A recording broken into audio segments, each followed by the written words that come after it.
তো এই ক্ষেত্রফল প্রসারণে প্রথমে যে বিষয়টি আমি আলোচনা করব সেটি হলো ক্ষেত্রফল প্রসারণ কাকে বলে। তারপর আমি আলোচনা করব ক্ষেত্রফল প্রসারণ সহগ কাকে বলে। তারপর আমি আলোচনা করব ক্ষেত্রফল প্রসারণ সহগের গাণিতিক রাশিমালা, একক এবং মাত্রা। তাহলে প্রথমে আমরা যে বিষয়টি আলোচনা করব সেটা হলো ক্ষেত্রফল প্রসারণ। দেখো আমরা ক্ষেত্রফল প্রসারণ কাকে বলবো। মনে করি এই যে এটা একটি বস্তু, এটা একটি বস্তু, যে বস্তুতে আমি তাপ দেব, এই বস্তুতে আমি তাপ দিচ্ছি। তাহলে এই বস্তুতে যখন আমি তাপ দেব তখন দেখা যাবে যে এই বস্তুর দৈর্ঘ্য এবং প্রস্থ উভয় দিকে বেড়ে যাবে।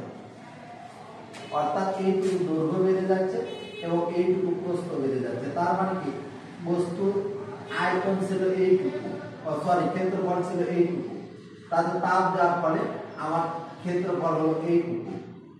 তার মানে এইটুকু ক্ষেত্রফল আমাদের বেড়ে যাচ্ছে। এই বস্তুতে তাপ দেওয়ার ফলে আমার এইটুকু পরিমাণ ক্ষেত্রফল বেড়ে গেল, এটাকে আমরা বলবো ক্ষেত্রফল প্রসারণ। তাহলে ক্ষেত্রফল প্রসারণ আমরা কাকে বলবো? কোন বস্তুতে তাপ দেওয়ার ফলে যদি ওই বস্তুর ক্ষেত্রফল বেড়ে যায়, যেমন এই বস্তুটার কি বেড়ে গেছে, ক্ষেত্রফল বেড়ে গেছে, এটাকে আমরা বলবো ক্ষেত্রফল প্রসারণ।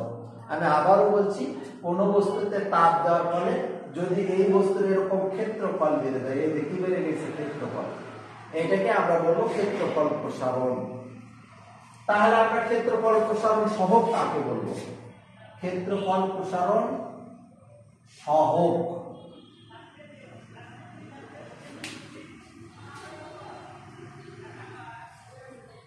দেখো আমরা ক্ষেত্রফল প্রসারণ সহগ কাকে বলবো। তাহলে আমরা কি করছিলাম, এরকম একটা বস্তু নিয়েছিলাম, এইটা হলো এই বস্তু আর এইটুকু হলো এই বস্তুর ক্ষেত্রফল। তো মনে করি এই ক্ষেত্রফলটা আর যে ক্ষেত্রফল, তার নাম দিলাম A1, আর এই ক্ষেত্রফল নিলাম কতখানি, A1। এবং আমি যখন এই যে বস্তুটা নিয়েছি, এই বস্তুটার আদি তাপমাত্রা ধরলাম T1। এখন এই বস্তুটাতে আমি তাপ দিচ্ছি, তাপ দেওয়ার ফলে দেখা গেল বস্তুটা ক্ষেত্রফল বেড়ে এ পর্যন্ত হলো।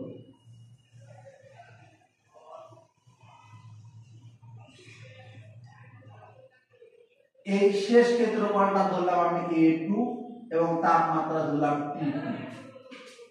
তাহলে এই যে বস্তুটা, এই বস্তুটা তাপ দেওয়ার ফলে আমার এইটুকু ক্ষেত্রফল বেড়ে গেছিল, যার নাম আমরা বলছিলাম ক্ষেত্রফল প্রসারণ। এখন এই যে আমি আদি বস্তু নিয়েছি, যার আদি ক্ষেত্রফল ধরছি A1, এই A1টা যদি হয় মাত্র 1 বর্গ মিটার ক্ষেত্রফল, তাহলে আমি যে বস্তুটা নিয়েছি এই বস্তুটার আদি ক্ষেত্রফল 1 বর্গ মিটার।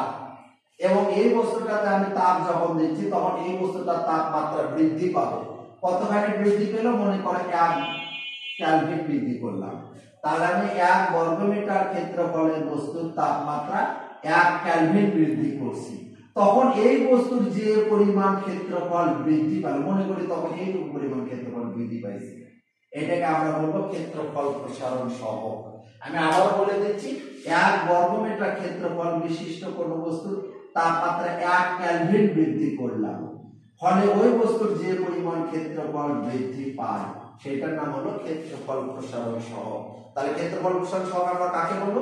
1 বর্গ মিটার ক্ষেত্রফলে কোন বস্তুর তাপমাত্রা 1 কেলভিন বৃদ্ধি করার ফলে ওই বস্তুর যে পরিমাণ ক্ষেত্রফল বৃদ্ধি পায়, এটাকে আমরা বলবো ক্ষেত্রফল প্রসারণ সহগ।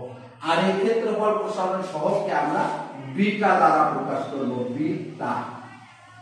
ক্ষেত্রফল প্রসারণ সহগকে আমরা বিটা দ্বারা প্রকাশ করব, বিটা। কেটে দাও।